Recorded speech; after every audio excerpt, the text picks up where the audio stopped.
Em seu canal no YouTube, o pseudo-diácono modernista João Vitor ousou afirmar que os sedevacantistas são hereges, objetando que ao manter essa posição, nós rejeitamos a perpetuidade do primado papal, o que é completamente falso. Irei expor a fragilidade do erro deste argumento e abordar com rigor outros aspectos cruciais relacionados ao tema. Quando você ataca o Papa Francisco, você está atacando diretamente o apóstolo, o primeiro Papa Pedro.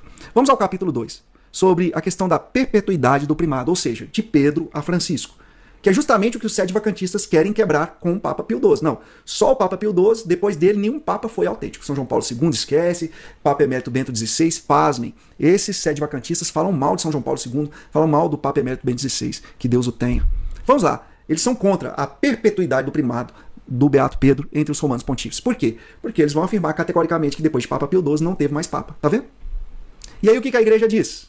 Olha que forte isso. Cuidado das suas afirmações, de chamar alguém de herege, não voltar para você. De você dizer que alguém é excomungado e, na verdade, você que está incorrendo em excomunhão automática. Olha aqui para vocês verem. Portanto, se alguém afirmar que não é por disposição do próprio Cristo, Senhor, isto é, por direito divino, que o bem-aventurado Pedro tem sucessores eternos no primado da Igreja Universal, ou que o Romano Pontífice não é o sucessor do bem-aventurado Pedro no mesmo primado, que seja anátema, que seja excomungado. Né? Vou colocar na tela para o pessoal falar que, não, você está lendo isso da onde? Então tá aqui, ó. Muitas pessoas que contestam o sedevacantismo frequentemente citam 3 passagens do Concílio Vaticano I. Iremos responder diretamente a essas passagens, mas antes, é importante notar que houve períodos prolongados na história que a Igreja ficou sem um Papa.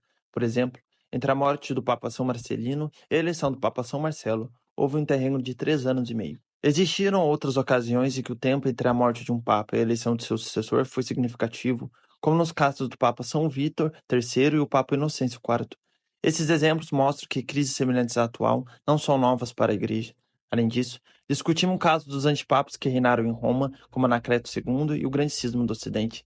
A teologia também ensina que pequenas variações não alteram a essência. Portanto, o princípio da sucessão papal perpétua não é negado por período de vacância prolongada, como já aconteceu várias vezes na história. Não há nenhum ensinamento da Igreja que estabeleça um limite de tempo para uma vacância papal.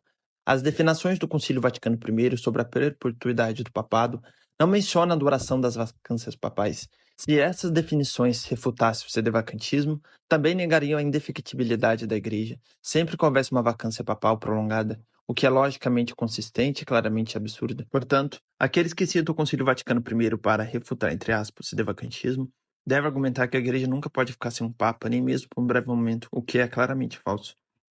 O Concílio Vaticano I ensina que o papado é fundamento visível e princípio perpétuo da unidade da Igreja.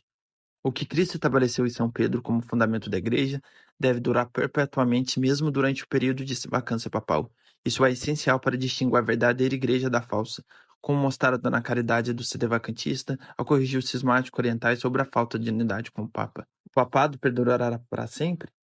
O que Cristo instituiu em São Pedro, ou seja, o ofício papal, deve continuar até o fim dos tempos. Isso significa que a Igreja sempre terá um Papa, como visto na história com mais de 200 vacâncias papais, incluindo antipapas como Anacleto II. Pedro terá perpétuo sucessor em seu primado sobre a Igreja Universal? O Cânon do Vaticano I condena aqueles que negam que Pedro tenha sucessores perpétuos no primado sobre a Igreja Universal. Isso não implica que sempre haverá um Papa, mas sim que cada legítimo Papa é sucessor de Pedro no primado, independentemente dos períodos de vacância. Esses ensinamentos não são contrários ao sedevacantismo, mas são contraditórios com a posição dos antipapas do Vaticano II, que não ensinam o primado papal como essência para a unidade da fé e da comunhão. O antipapa Bento XVI, em seu livro Princípios de Teologia Católica, 1982, página 198, discute que não é necessário considerar como única e vinculativa a forma que o papado assumiu no século XIX e XX, indicando que os cismáticos não precisam necessariamente acertar o Concílio Vaticano I. Ele menciona que gestos simbólicos de Paulo VI perante líderes cismáticos foram uma tentativa de não impor a este o dogma do papado como formulado após o primeiro milênio. Por outro lado, o Concílio Vaticano I, em sua seção 4, capítulo 13, as cátedras, afirma que todos os fiéis devem crer que a Sé Apostólica e o Romano Pontífice possuem primado sobre todo o mundo, sendo o Romano Pontífice, sucessor de São Pedro, o verdadeiro vigário de Jesus Cristo. Este ensinamento sublinha que a Igreja Romana tem um principado de poder ordinário sobre todas as outras, uma doutrina considerada essencial para a fé católica, da qual a negação implica a perda da fé e da salvação. Portanto, enquanto Bento XVI disse uma flexibilidade na aplicação do dogma do papado, o Concílio Vaticano estabelece a obrigação de todos os cristãos em crer a autoridade e primazia do papado como definido pela Igreja Católica.